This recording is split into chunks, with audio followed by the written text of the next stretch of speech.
Bueno, tenemos que lamentar, por cierto, que no tenemos servicio eléctrico en la zona y procuraré hablar de manera pausada para que los colegas de los medios puedan recoger las declaraciones que dé y en base a ellas formular las preguntas que estimen convenientes al final del evento y cualquier otra no relacionada, por supuesto, con la exposición que pueda yo hacer. Efectivamente, como dijo nuestro coordinador en el estado Zulia, el 26, 27 y 28 esa fecha ha sido fijada por el Consejo Nacional Electoral para que se proceda en todo el país a recabar el 20% de las voluntades que se exigen para ejercer el referéndum revocatorio del presidente de la República. Como le consta a todos los medios de comunicación y al país en general, y también, por cierto, a la opinión pública internacional, lo que es en cualquier parte del mundo el ejercicio de un derecho constitucional que debería ser facilitado por las autoridades, aquí en nuestro país se convierte prácticamente en un calvario. Ya sabemos, por cierto, que como en Venezuela no existe la separación de poderes que consagra la Constitución, porque de hecho, de facto, el Tribunal Supremo de Justicia y el Consejo Nacional Electoral funcionan como apéndices, vergonzantes y vergonzosos apéndices del Poder Ejecutivo y, por cierto, empeñados en sostener en el gobierno a quien no tiene respaldo popular y el rechazo de más del 80% de los venezolanos. El ejercicio de ese derecho se ha convertido en una tragedia. Normas sobrevenidas, requisitos absolutamente inimaginables, estrategias impeditivas de que se pueda expresar libremente la manifestación de voluntad. Si nosotros examinamos lo que han dicho respecto del revocatorio, al menos los 6 o 7 principales voceros del gobierno, el presidente Maduro, el vicepresidente Isturi, el psiquiatra Jorge Rodríguez, el señor Cabello, el gobernador del estado Aragua, Tarek El Aizami, en fin, que recuerden, han dicho que no habrá referéndum revocatorio este año y algunos se han atrevido a decir que ni siquiera el año que viene. Mientras el gobierno dice que no habrá, su Consejo Nacional Electoral hace para que no haya. Entonces ustedes ven la perfecta consonancia, digo, de las dos estrategias, la del gobierno que da instrucciones al Consejo Nacional Electoral y el Consejo Nacional Electoral que tiene el vergonzante e inconstitucional encargo de hacer de verdugo de un derecho humano fundamental, como es la expresión del sufragio. Bueno, pero ese es el paisaje. Digo que el 26, 27 y 28, por encima de todas las acechanzas, pocas máquinas ubicadas donde hay mucha gente, muchas máquinas donde hay pocos electores, locales inapropiados, horarios cercenados y la última, el absurdo de convertir una elección o una manifestación de voluntad de circuito nacional en circuito local. Como ustedes saben, el presidente de la República, cualquier candidato presidencial, es electo con el voto mayoritario de los electores. Un presidente puede perder, pongamos por caso, las elecciones en el estado Miranda, en Caracas, en el estado Zulia y en varios estados más, pero si la sumatoria de votos totales en el país le dan para ser presidente de la República, es el presidente. El Consejo Nacional Electoral está exigiendo que la manifestación del 20% la tengamos que recabar en todos los estados. Y si pongamos por caso, recabamos más del 20% en 23 estados, pero en uno solo no logramos el 20%, según ellos, no hay referéndum revocatorio. Bueno, esto que es una atrocidad y que es un atropello no solamente a la Constitución, no solamente a la institución del sufragio, no solamente a la figura referendaria en sí, sino a los venezolanos, a los ciudadanos, forma parte, digo, del paisaje en el que tenemos que afrontar esta eventualidad. Yo estoy absolutamente convencido que si nosotros logramos estimular a la gente, sobre todo, informarle el sentido que tiene esto, que no es una mera acción política, hacerle llegar hasta nuestra gente la convicción de que solamente saliendo de este gobierno nefasto podremos resolver los enormes problemas económicos y sociales que tenemos, la falta de medicinas, la falta de alimentos, la inseguridad, el colapso de los servicios públicos. Nada de eso se va a resolver, al contrario, todo eso va a empeorar mientras tengamos este gobierno. Por ahí he escuchado a algunos analistas decir que a la gente no le interesan los problemas políticos, sino los problemas de la cotidianidad, la comida, la medicina, la seguridad, los servicios públicos. Ciertamente es así, pero es que la gente sabe que su cotidianidad trágica está vinculada a un gobierno que obedece a un modelo político absolutamente nefasto, fracasado,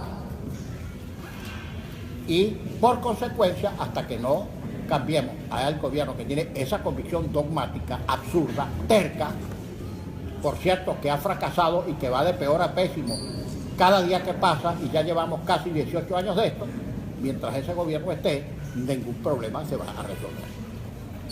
Por eso les digo, esta cruzada y esta campaña es muy importante. Así como me ha correspondido a mí el honor de venir a iniciar la campaña, la toma de Venezuela, que será el 26, el 27 y el 28 de octubre próximo. Asimismo, otros dirigentes de la unidad, nuestros parlamentarios, nuestros gobernadores, nuestros alcaldes y los activistas de todas las organizaciones políticas, los que se suma cualquier venezolano de buena voluntad que quiera salir de esta pesadilla, forman parte de la campaña electoral. Que nadie espere que los llamen, que todo el mundo se sume, que se presente.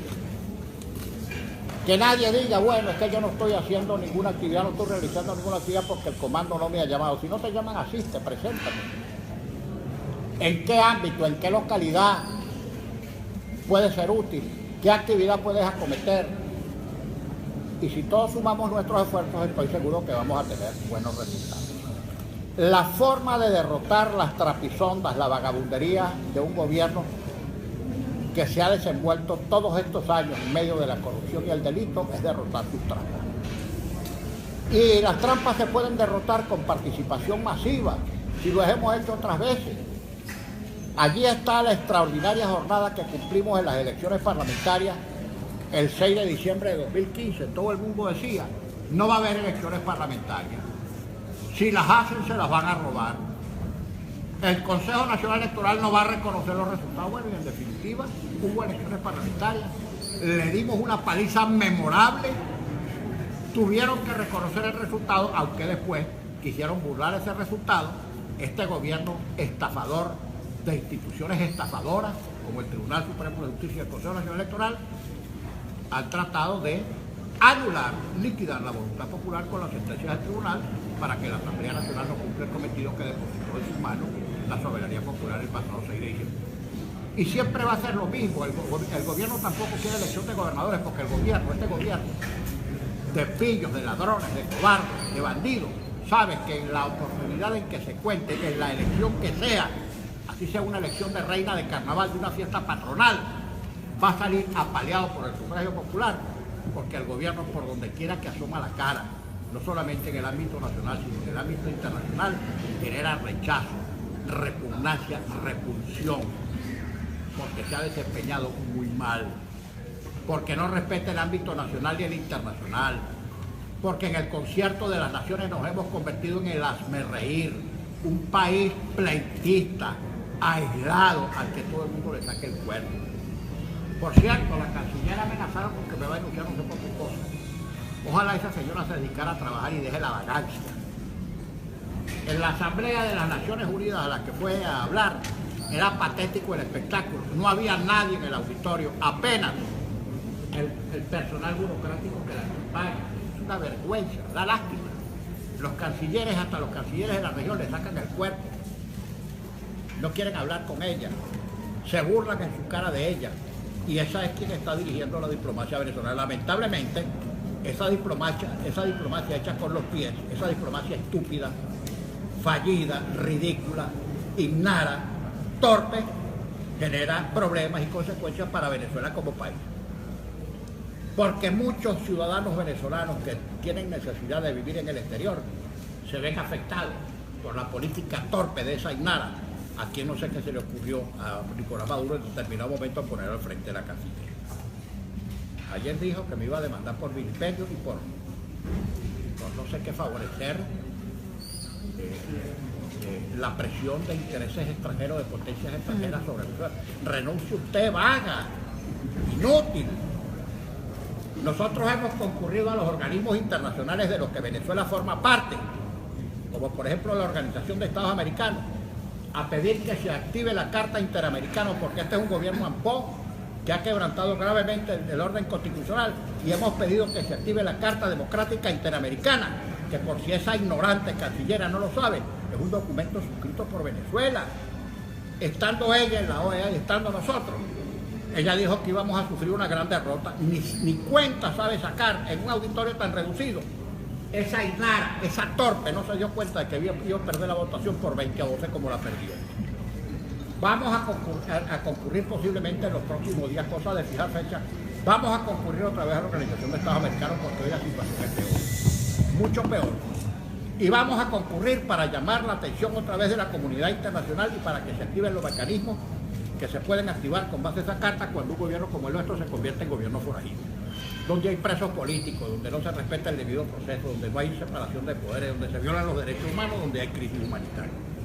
Bueno, y que preparen el calabozo donde nos van a meter presos, porque no nos van a silenciar y vamos a seguir denunciando nacional e internacionalmente un gobierno de ampones, de narcotraficantes, de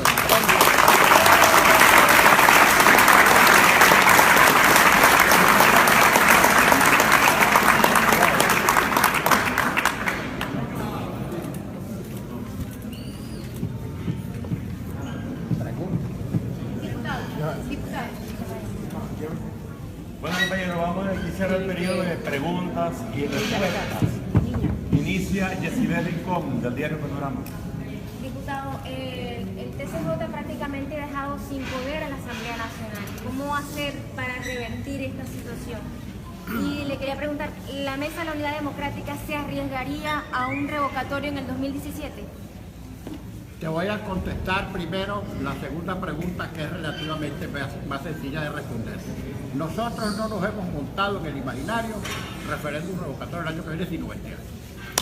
Este año,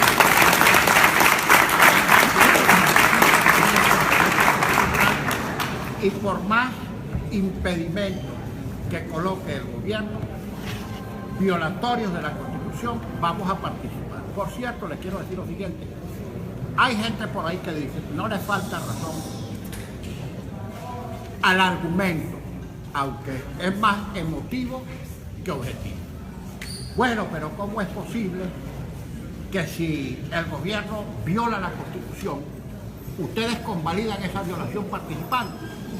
Porque si no participamos perdemos el derecho.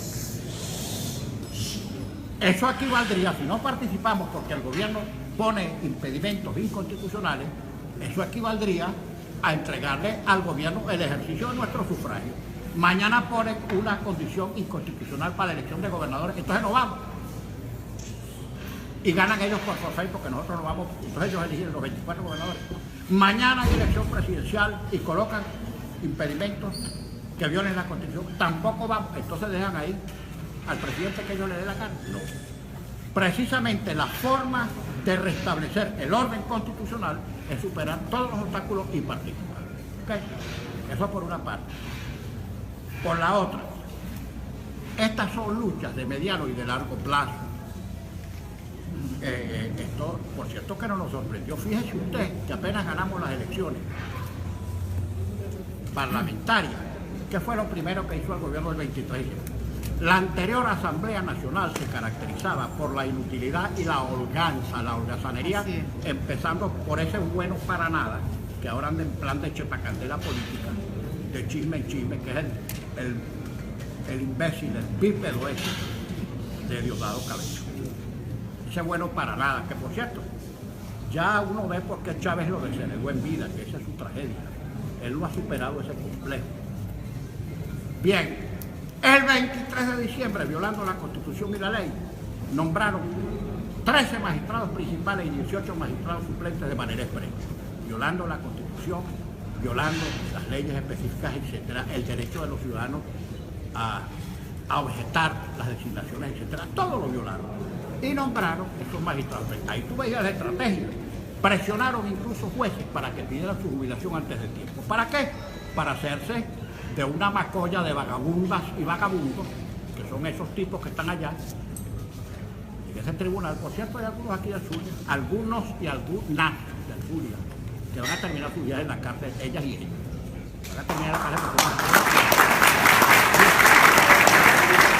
Tenemos incluso grabaciones de una magistrada que dijo que la presidenta del Tribunal Supremo de Justicia, Gladys Gutiérrez, que es una indigna, porque no tiene ni siquiera credenciales para ser presidenta, que no tiene doctorado, que el doctorado se lo chimbiaron en universidades europeas, el tal Iglesias este del partido Podemos y Monedero, le chimbiaron el título de doctora, que no es doctora ni es nada. Bueno, hay grabaciones de esa señora Gladys Gutiérrez presionando a una juez para que renunciaran desde el tiempo. Su argumento de que el gobierno tenía que tener el control total del TSJ. Primero, el primer paso es ese, el 23 de diciembre nombran los magistrados en pleno de 2015. Y después, el último día del año,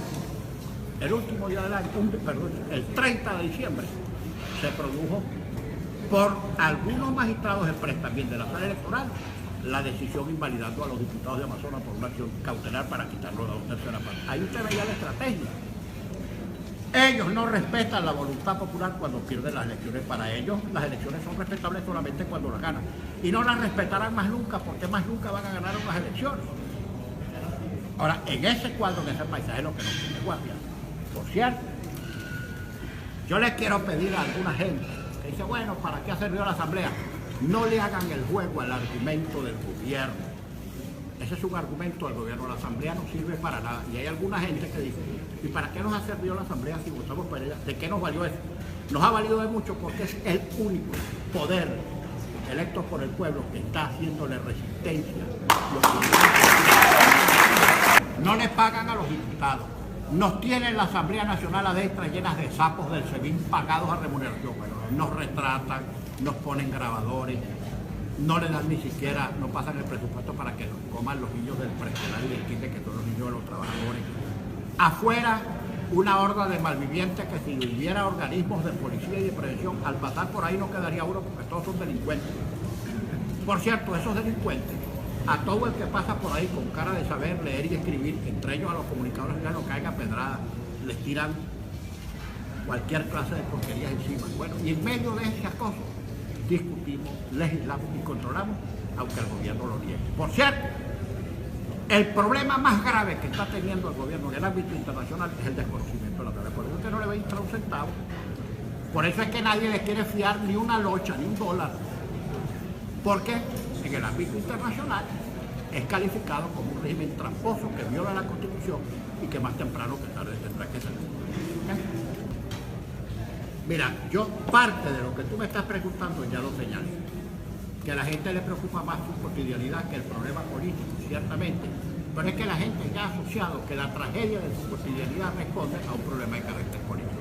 Porque tú lo que no puedes hacer es pasar con una especie de bisturí y hacer una disección y decir, de este lado lo político, allá lo económico y más allá lo social. No, es inseparable porque la tragedia económica y social, entre eso el hambre, la hambruna, la carestía, la miseria, etc., depende exactamente de este modelo político que el gobierno no va a cambiar. Fíjate, se decía lo mismo antes de las elecciones parlamentarias. A nadie le interesa una elección porque tienen hambre, porque no es confiante, y la gente fue a votar. La gente fue a votar porque ya nuestra gente sabe que una manera de salir de esto es quitar al gobierno. Por cierto, yo te digo, sin ningún complejo, yo lo he dicho en todas partes, a nosotros nos favoreció mucho en las elecciones parlamentarias el voto castigo. Eso no es ninguna tragedia, señor. Cuando decía el otro día Nicolás Maduro, que bueno, como todos sabemos, el tipo tiene limitaciones gruesas, pero muchas limitaciones. decía el que nos favoreció el voto castigo. Ay, cuidado, bobo, hiciste una gran revelación. Cuando el gobierno es malo, el voto castigo favorece a la oposición. Y cuando el gobierno es bueno, el voto favorece o premia a una buena gestión. Sí nos beneficiamos del voto castigo. Y sí queremos promover el referéndum porque la gente en tropel va a salir a votar a favor del revocatorio. Porque tú estás evaluado en la opinión pública demasiado mal. El presidente tiene más del 82% de rechazo, no es de crítica, de rechazo. Hay gente que se le quiere quitar encima, lo cual supone que hasta la base chavista anda en esa onda, porque el PSV tiene, según números gruesos, más o menos 25% de respaldo, aunque ha retrocedido bastante. Pero eso te quiere decir que hasta la base chavista censura el manejo y la gestión del presidente. Y además, mira, no es cuestión de estadística. Tú sales a la calle, invito a cualquier venezolano que salga a la calle y se pare en una esquina, todo el que pase, ¿qué piensas tú de Maduro? ¿Qué piensas tú de Maduro? Para que tú veas. A lo mejor las encuestas se quedan cortas. Los chavistas, o sea, yo no he escuchado a nadie, incluso los diputados que lo defienden en cámara, casi que lo defienden con un pañuelo en la nariz, invocando como siempre el fetiche de la memoria del comandante Terreta, que es el gran responsable de esta tragedia. Porque ese psicótico es un tipo afectado mentalmente, con taras, fobias, manías y complejos. Él fue el causante de esta desgracia, porque era un megalómano. Y por cierto, estos creen que ese fetichismo, que ese culto necrolátrico da muchos dividendos. Ojalá vieran las encuestas. Se están pagando con el muerto, como debe ser. Ya están pagando con el ilustre muerto, como debe ser, porque es el verdadero responsable de esta crítica, entre otras cosas, por haber escogido este mapleto como sucesor. Bueno, tampoco tenía mucho que escoger. Donde no existen, el retroceso que hemos tenido en estos años ha sido pavoroso. Mira, a veces yo me hago la imagen de lo que tenemos que hacer como entre todos para reconstruir este país. Es una cosa pavorosa. Es más difícil reconstruir que construir. Es que mira, tienes destruido el sistema productivo, que lo digan ustedes cómo están las fincas al sur del lago, ganadería, sistema productivo agrícola, pequeña y mediana industria, empresas de Guayana, PDVSA, sistema vial, sistema de agua, sistema eléctrico, todo. Voltea para algún lado a ver si consigues una cosa siquiera medianamente regular que esté en manos del gobierno. Bueno, ahora, imagínate tú, salir de este atolladero después va a requerir el esfuerzo de todos los venezolanos y mucha confianza para que venga inversión extranjera. Porque aún liquidando los pocos activos que Venezuela puede liquidar en este momento, un país maula, un país que es considerado maula y tramposo, gracias a este gobierno, no puede conseguir un centavo sino con garantía real. Ya no hay garantía fiduciaria, como antes. Lo emitías un papel y el papel volaba como pan caliente porque era un papel que estaba respaldado por PDVSA, etcétera. Fíjate lo que han convertido a PDVSA. No, el gobierno no se está preparando para ningún revocatorio. El gobierno se está preparando para hacer lo que sea para quedarse ahí. Convénzanse de eso, por encima de cualquier retórica, de cualquier explicación, de cualquier argumentación. Para lo único que el gobierno está preparado es violando la Constitución, metiendo gente presa, inhabilitando gente, persiguiendo, metiendo más gente en los calabozos, atropellando los derechos humanos, lo que sea con tal de quedarse ahí.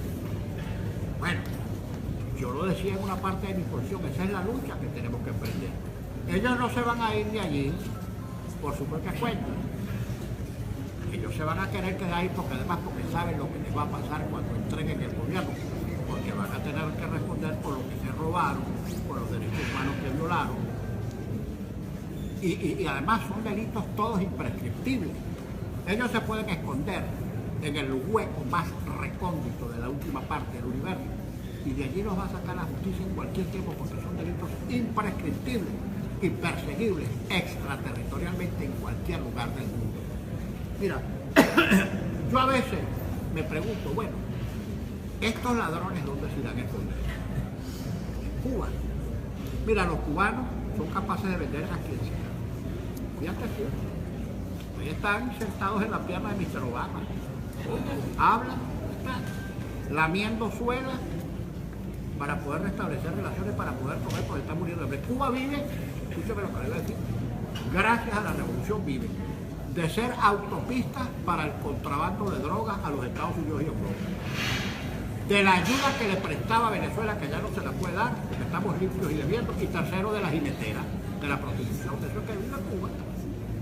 Más nada, le queda la jinetera y la autopista. Por eso es que se le quieren pegar Mr. Obama. Ah, bueno, y viven también de las remesas que los cubanos que están en Miami, en Estados Unidos, mandan para Cuba. Que ellos antes les decían gusanos. Bueno, resulta que los gusanos son los que están en la isla. Y los que están afuera son las crisálidas que mandan la plata porque los gusanos no se pueden ir. Una tragedia. Después de 50 años de revolución vivir de la ayuda extranjera por cualquier vía, de las prostitutas, del tráfico de drogas. Es una tragedia. Claro, mira, la situación en Cuba va a mejorar y mucho. Va a mejorar y mucho porque cuando restablezcan las relaciones con Norteamérica van a llegar inversiones extranjeras. Se va a facilitar el turismo. La pobre Cuba, que ha dicho todos estos años que es el bloqueo, no es el bloqueo, no es el bloqueo. Ellos han logrado convencer al mundo con su retórica, con su propaganda, que es el bloqueo lo que no les ha permitido hacer embustes, que Cuba mantiene relaciones económicas con todo el mundo. Solo que un país paupérrimo como ese no produce nada, en consecuencia no tiene nada que vender, como no sea prostitutas, y no tiene nada que comprar porque no produce nada, no tiene dólares y no puede comprar nada. Al no tener dólares no puede comprar nada. Y al no producir nada no tiene nada que vender para tener dólares. Dice que se preparan. Y ellos están diciendo el bloqueo. Los hermanos Castro son una basura, una basofia, como son todas las revoluciones de este tipo y lo estamos viendo en Venezuela. El gobierno venezolano es una basofia sucursal de la basofia cubana que ya Fidel Castro dijo que ni para ellos servía. Dice que se preparan para quedarse en el poder, o sea que de alguna manera reconocen la posibilidad de... No se van a quedar porque no se sostienen. Fíjate, yo no sé, tú sabes que a veces una fotografía vale más que 1000 declaraciones. Ustedes no vieron la foto de Maduro con el vicepresidente del odiado imperio, con Mr. Kerry.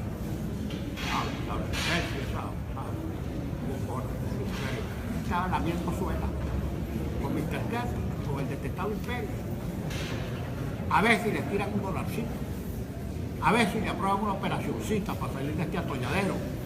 Así sea regalando petróleo, regalando posiciones, regalando parte del territorio, sea lo que sea. Y otra vez invitan a Chano. ¿Quién es Chano? Chano es un alto funcionario diplomático, experto, por cierto, en problemas venezolanos y de América Latina, del gobierno norteamericano. Welcome, Mr. Chano, venga, Chano. Tírenos el salvavidas, Chano. Y por detrás la retórica esa, el imperio, el capitalismo salvaje, etc. Clarita. Mira, ojalá que el gobierno tuviera la suficiente madurez y objetividad para permitir el revocatorio, que es una forma airosa de salir de gobierno. Bueno, la voluntad popular me dijo, la voluntad popular me revocó. Que piense el gobierno en salir de ahí por otras vías que ninguna de nosotros desea. No quiero adelantar más nada. El propio gobierno es de tal manera incoherente que se lo pasa hablando de golpe y además presume de tener el control de las Fuerzas Armadas. ¿Quiénes dan los golpes? Los militares. Si tú hablas de posibilidad de golpes es porque tienes militares que no están contigo y te quieren golpear. Para que usted vea el contrasentido. Uno, eso por una parte. Dos, ¿cómo veo en este momento la posibilidad de diálogo a pesar de la invitación del Vaticano muy remota? Y quiero repetir algo que dije esta mañana en la reunión que tuve con los compañeros de la Comisión de Mesa. Se la quiero transmitir a usted. Los facilitadores no son árbitros, ni te dicen quién ganó, ni quién perdió, ni quién tiene la razón, ni quién no la tiene, ni qué materias discuten, ni qué día es la reunión, ni en qué local, ni dónde. Son los facilitadores y más nada. Correas de transmisión, a ver si logran que las partes se reúnan. Pero son las partes las que ponen las cosas. Que el Vaticano venga en plan de facilitador me parece muy bien, excelente. Ahora, yo personalmente no veo en este momento posibilidad de diálogo, la veo muy remota, muy mala. Entre otras cosas porque el gobierno no quiere diálogo. si el gobierno quisiera diálogo, no agravara todos los días las circunstancias políticas que hacen que prácticamente uno no se puede estar. Todos los días hay más presos, todos los días hay más atropellos, todos los días hay más agresiones a la Asamblea Nacional y a los diputados, todos los días hay más violación de los derechos humanos, etcétera, etcétera, etcétera. Eso no son condiciones para dialogar. Y la primera, déjeme decirle lo de las reuniones, porque se han satanizado mucho. A lo mejor la prudencia trajo como consecuencia las especulaciones y los comentarios que hicieron a través de los medios, es verdad. Pero tiene que comprenderse que cuando tú estás preparando una reunión de ese tipo, por ejemplo, para garantizar la seguridad de quienes manifestamos el 1 de septiembre, tú tienes que reunirte con el gobierno para ver cuáles son las medidas policiales, cuáles son las rutas, etc. Eso es absolutamente normal. Ahora, que no satanice cierta opinión o ciertos opinadores de ese tipo de reuniones, porque aquí hay gente del lado y lado del gobierno y de la oposición interesada en que nos matemos e interesada en que no haya solución. ¿Entiendes? Eso es así. Ahora, si tú vas a hablar, por ejemplo, con las autoridades policiales, las medidas de seguridad, eso lo vas a hacer tú en la Plaza Bolívar. Le tienes que participar al mundo, que te vas a reunir con el ministro de Relaciones Interiores para que no te invada los espacios, para que no ponga la Guardia Nacional, para que no te mande a la policía. Como efecto se logró. Ni mandaron a la Guardia Nacional ni mandaron a la policía. Nuestra manifestación fue absolutamente autocontrolada por nosotros. Nosotros marchamos, respetamos las rutas, garantizamos el orden y culminamos en sana paz. Y el gobierno respetó en el sentido de no mandar para acá ni Guardia Nacional ni policía. Se concentraron allí en la Avenida Bolívar con una especie de balcón, porque ellos creyeron que íbamos a decir vuelvan caras y nos íbamos a trasladar a Miraflores a bajarle los pantalones a Maduro para que todo el mundo viera que estaba desprovisto. No se trata de eso. Nosotros dijimos no vamos para Miraflores, vamos para estos sitios. Ellos empezaron, después dijeron, es que la verdad es que son idiotas. Lo peor no es que sean idiotas, que cada cual es dueño de su propia imbecilidad. Es que ellos creen que Venezuela es idiota y eso es lo que no se les puede permitir. Ellos dijeron que liquidamos el golpe de Estado el 1 de septiembre. Vencimos el golpe de Estado que estaba preparado el 1 de septiembre. No sea que por creer tantas cosas no vaya a ser que lleguen un día estos a la casa y la señora les eche el cuento de la cigüeña y se lo crean.